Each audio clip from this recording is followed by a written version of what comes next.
कि Asaduddin Owaisi B team है, Asaduddin Owaisi vote काटने के लिए आया है। मगर मेरे अजीज दोस्तों और बुजुर्गों, मेरी इज्जतदार माँ और बहनों, मेरे गयूर नौजवानों, बताओ, जब मैं आपसे कह रहा था, क्या वो बात आज सच नहीं निकली? जिसको आपने भरोसा कर उसको वोट दिया, उसने एक मर्तबा नहीं कई मर्तबा आप लोगों को ठगा है। आपने सेकुलरिज्म के नाम पर, आपने बीजेपी को रोकने के नाम पर, मोदी को रोकने के नाम पर आपने वोट दिया। मगर बताइए आज आप क्या देख रहे हैं? इल्जाम अख्तरुल ईमान पर लगता है कि अख्तरुल ईमान और असदुद्दीन अवैसी और आफ्ताब इंजीनियर बिहार में वोट तोड़ने के लिए आए हैं। मैं उनसे पूछना चाह रहा हूं, बताओ आज जिम्मेदार कौन है? आज जिन्होंने आपका वोट लिया और आपको धोखा नहीं दिया बल्कि आपके पीठ में खंजर घोंपा, आज जो सबके सब खामोश बैठे हैं, इसका जिम्मेदार ना सिर्फ नीतीश कुमार है बल्कि इसका जिम्मेदार तेजस्वी यादव भी है, इसका जिम्मेदार भारत के वजीर आजम नरेंद्र मोदी है। ये तमाम के तमाम तीनों पलटू मास्टर हैं, बोलते एक है और सत्ता के लिए कुछ भी कर जाते हैं। अगर हम चुनाव लड़ते हैं तो हम पर इल्जाम लगा दिया जाता है, मगर आज बिहार में बीजेपी अगर सत्ता में है तो इसका जिम्मेदार ना सिर्फ नीतीश कुमार है बल्कि इसका जिम्मेदार तेजस्वी यादव भी है कि आपने आज बिहार की जनता पर बीजेपी को मुसल्लत करके रख दिया। आपकी नादानियों और गलतियों की वजह से आज बिहार में आरएसएस मजबूत हो रही है। हम चुनाव लड़ते हैं तो हम पर उंगलियां उठाई जाती हैं, इल्जामात लगाए जाते हैं, मगर बताओ आज बिहार में अगर बीजेपी की सरकार बनती है तो इसका जिम्मेदार क्या अख्तरुल ईमान असदुद्दीन अवैसी है? हमारे 4 विधायक को इन्होंने तोड़ लिया। आपने मजलिस के उम्मीदवार को आपने अपने वोट और दुआओं से कामयाब किया। मजलिस के 4 विधायक को तोड़ा, ये बोलकर तोड़ा कि हम बीजेपी को रोकेंगे। बताओ तुमने क्या बीजेपी को रोका? तुम सिर्फ अपनी अना की तस्कीन के लिए तुमने मजलिस के 4 विधायक को तोड़ा।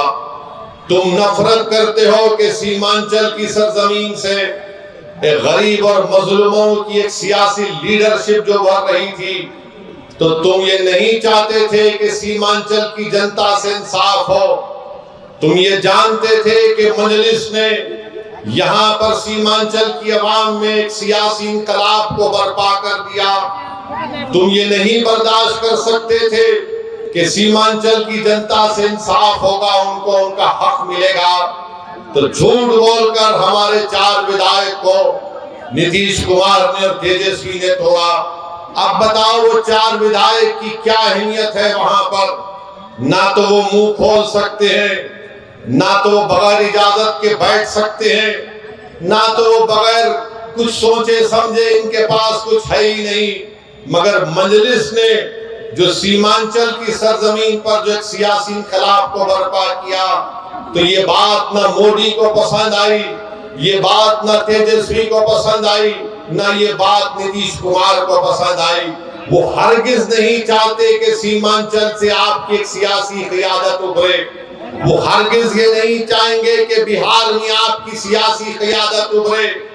बिहार में ये पैगाम दे दिया गया, बिहार में, भाई साहब रुकिए, बिहार में सिर्फ यही चाहते हैं कि यादवों का नेता हो, कोई गुनाह नहीं है।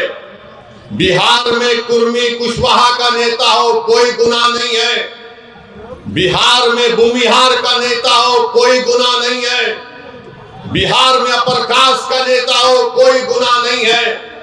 गुनाह उस वक्त हो जाता है जब गरीब और मजलूम मुसलमान खड़ा हो जाता है। तो चाहे मोदी हो, तेजस्वी हो, नीतीश कुमार हो, वो इस बात पर मुत्तफिक है कि सीमांचल से इंसाफ नहीं करेंगे और कभी भी आपकी सियासी लीडरशिप को भरने दिया जाएगा। इसीलिए धोखा देकर, आपकी पीठ में खंजर मारकर, आपके वोटों से मुंतखब शुदा, आपकी दुआओं से मुंतखब शुदा चारों विधायक को उन्होंने खरीद लिया। अब बताइए कौन जिम्मेदार है अगर आज बिहार में बीजेपी की सरकार है? तेजस्वी से पूछेंगे तो तेजस्वी बोलेंगे चाचा हमको छोड़कर चले गए। नीतीश कुमार से पूछेंगे तो अल्फाज चाप चाप कर बोलेंगे हम मर भी गए तो नहीं जाएंगे, अब कह रहे हैं कि हम यहीं रहेंगे। यानी नीतीश कुमार, अगर गिरगुट और नीतीश कुमार को सामने रखा जाए तो गिरगुट कहेगा कि मुझे इससे शर्म आती है।